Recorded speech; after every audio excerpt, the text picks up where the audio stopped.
Bamfordrose and it's forum chat time. Before we get into this week's forum chat, it really helps us if you can subscribe to our channel. Click us a like and give us your comments on this week's forum chat. This week I've picked up on a post where someone has bought a twin plate clutch kit for their V8 Vantage paddle shift and they're installing it themselves. This particular poster is in the US. So there aren't many dealers in the US, and if you are unlucky enough to be quite a drive away from one, then it really helps if you're pretty handy with the spanners at home and you can do a lot of your DIY work. So it's really good that this guy is putting his own clutch in, and obviously it's good that he's upgrading to a twin plate clutch because that is way better than the single plate clutch. Whilst it looks like he's got all the bases covered and he's installing the kit correctly, the next comment asks about, well, you haven't got AMDS, which is the Aston Martin diagnostic system, so how are you going to get that twin plate clutch working when you haven't got the diagnostic kit? This guy doesn't consider it a problem. He thinks that it will shift fine until he can get to the dealer, and then the dealer can reset the system and everything will be fine after then. Well, maybe it will, maybe it won't. In the transmission control module is going to be all of the clutch wear statistics, all of the set parameters, the control points, the reference points, the kiss point of the clutch assembly, the stroke that the sleeve cylinder has to go through to clamp clutch, separate engine from gearbox, and all of those control points are completely different for a twin plate clutch. The single plate clutch that you take out is going to be at end of life, making the difference between the control points for an end of life single plate clutch totally different to the start point of a twin plate clutch. Whilst I'm quite happy to send out in a box the twin plate clutch upgrade for a manual car, I will not do it for a sport shift car. Not only does the sport shift car need AMDS to reset the basic control points and adaptions, whilst there are some cars that function fine with that basic adaption process, there are some cars that don't, and they just need nudging along to get them perfectly functioning. Now, I read comments on forums where uninformed people say, yeah, you up the idle speed or do some rudimentary things to get the sport shift system working.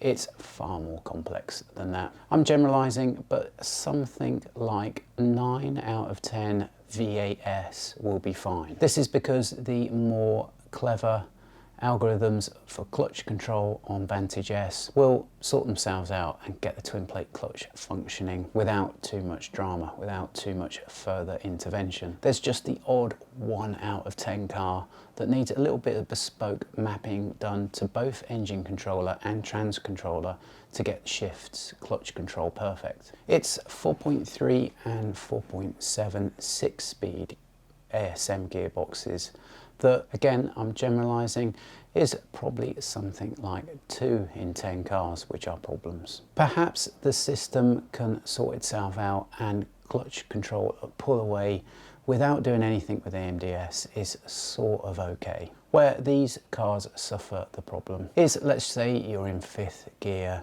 coasting, you're off throttle, slowing down for whatever reason, speed camera ahead or a junction that you're slowing down for, and as you're overrunning, either if you pull a paddle to change down to 4th or the system does it automatically, there won't be that speed matched engine blip and the revs will drop down to tick over, and then it changes gear and disengages clutch, and instead of the revs being speed matched high, the revs are too low, and then you change gear with quite a thud in the driveline. Obviously that has got nothing to do with idle speed control, and this is a delicate bit of remapping of each individual car just to get that blip on gear shift to occur, and then the shift happens when engine and gearbox speed are matched instead of engine speed being down at, say, 1000 RPM, and on that transition from 5th to 4th you get a silky smooth change. There are many reasons why a particular engine won't do a speed matched gear change. The flywheel inertia is a little bit lower, and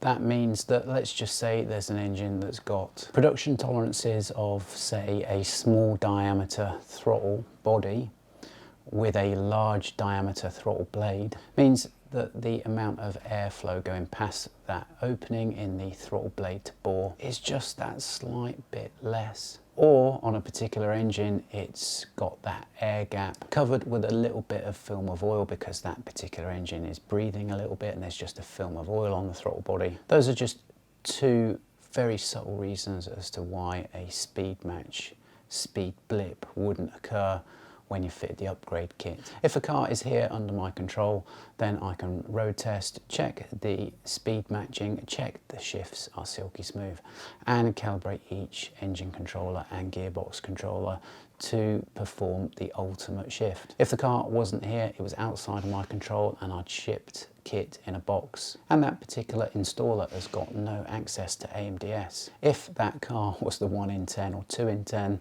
that are a little bit troublesome to start with, then there's absolutely no way to make that car drive perfectly. If it was my own car and I was in a territory remote from decent laptop support, I wouldn't even contemplate putting a twin plate clutch on my car without being able to A, set it up so it works properly with AMDS, and then B, remap it bespokely if it needed to. So if I'm not going to do that to my own car, if I was a customer in one of those remote territories, then I'm certainly not, as a vendor, going to ship a bit of kit out to someone like that to fit and come across the problems that I've just mentioned. So if you haven't got access to AMDS to reset all of the adaptions within the transmission system to get the clutch working on the twin plate setup, and if you needed it, you hadn't got support of a little bit of bespoke mapping to make sure your shifts were perfect, then I'd not be fitting the twin plate clutch and I'd just fit a single plate clutch. This week I've seen a lot of posts across the internet where owners talk about what are the essential jobs to do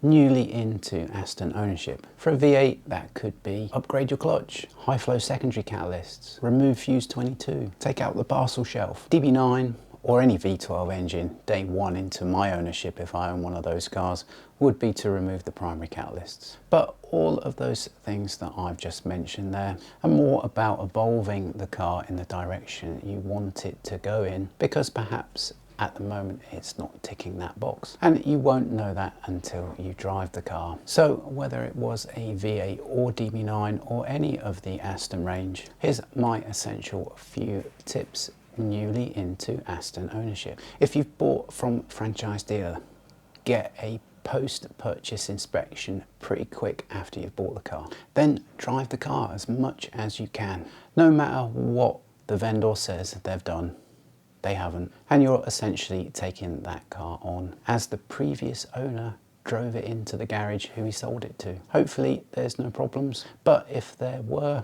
the most that you could use that car immediately after purchase would bring anything to the surface. A service just prior to your purchase really isn't worth the paper it's written on. Most used car salesmen would lie at the drop of a hat to keep them outside of prison, so why would you trust them that they've serviced your car? So after that short period of time when you've driven it quite frequently to get any surfaces to come to the top, I'd put it into a well-respected garage for a service. If you're into that car for the medium term, then I'd give it a birthday. Every fluid, every filter. A popular game inside our workshop at the moment is air filter bingo. This is where a service book with pages of franchise dealer stamps, but despite all that, still has the grottiest, oldest air filter inside the airbox. In 2021, it's common to see air filters with 2014, 15, 16 date stamps on them, but it was only the other week where we had a full house. Years worth of stamped history in the service book,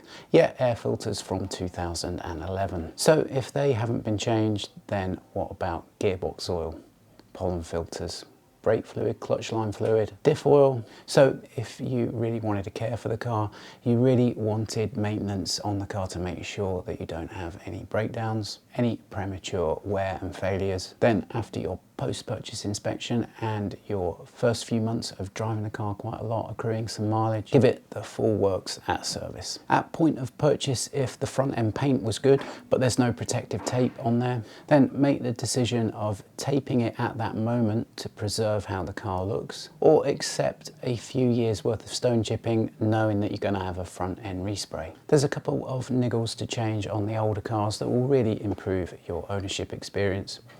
Quite cheap as well. Put a pair of new door gas struts on. Then the doors will stay open when you push them open instead of closing shut and clattering your shins as you're trying to get out the car. On a pre-09 car, whether it's a V8 or DB9, they've got the older level door modules, and soon enough they will fail. A window will either not raise, drop, car won't lock. And it's going to happen in the most inconvenient place. If it was on the old level door modules, that was identified at point of service. You know, door modules are $235 plus VAT each. Hour and a half's labour per side, so 3 hours labour. I'd evolve the door modules before a problem happened, meaning that door modules, door struts and tape are pretty good things to decide what to do just after purchase. So all those things are similar for all models really, but the next few things are where each model starts to diverge a bit. If you're a DB9, then typically this is a GT Cruiser, very different ownership experience compared to the V8. If it's a 2010 onwards DB9, you've already got Bilstein suspension. 2013 DB9 onwards, you've already got carbon ceramic brakes. So post 2010 DB9, Virage, DBS, V12 Vantage, Vanquish, above a primary decat and a high flow secondary just to get the nice noise, then there's not a lot extra to do to those cars. It's really only the early DB9s that need a bit more evolving. The dynamic stampers don't give the best ride, the brakes are a little bit under-spec'd, and if it was a DB9 Volante, then it could really do with a rear roll bar and some undersurface chassis stiffening plates. It's the V8s that get modified the most. A few reasons, I think. Perhaps owners are coming from TVR, Porsche, and are a little bit underwhelmed when they get in the Aston. And especially nowadays, your 05 V8 Vantage is becoming quite a worn out car. So after you've accrued some mileage after initial purchase, you've serviced it well, then you'll figure out for yourself those areas where the car is underwhelming you a bit. Exhaust manifolds and catalysts give a 4.3, that 4.7 performance feel. 200 cell cats on their own can be a bit loud, but I'd never fit an X-pipe. The smoothed off sound that an X-pipe delivers just isn't characteristic of an Aston. And there's absolutely no torque or horsepower associated with an X-pipe. No need to fit GT4 air filters. The air filters on your V8 Vantage are good enough for a 600 horsepower GT12. GT4 air filters, X-pipes, too stiff dampers without any weatherproofing which need constant rebuilding. Those are the sort of products that the fairly unintelligent motorsport outfit bolt on without realising that that bolt on is more compromised than what they're taking off. Because the V8 platform was significantly evolved until the AMR final run, means that what you can do to your V8 is endless. Bilstein Vantage S dampers, the front brake upgrade kit, the two-piece belt and disc option from Vantage S, front and rear bumper kit with carbon diffusers, M400 side sills, a load of different wheel options within the Aston range will retrofit, but most owners will realise for themselves after they've done some miles where the car is falling a little bit short for them. So go back to the start, and my top tip is make sure you're evolving your car from a good base and get the basics of a post-purchase inspection, reassurance of a major service, get a few miles under your belt. Think about protecting the paint with tape. We almost forgot the tracker. Get rid of the tracker. Change the door struts, change the door modules. And that means if you were upgrading on a timeline to a budget, then you wouldn't be jumping the gun upgrading, risking some maintenance spend to creep in at the same time. Hope you like that forum chat, and we'll see you on the next one.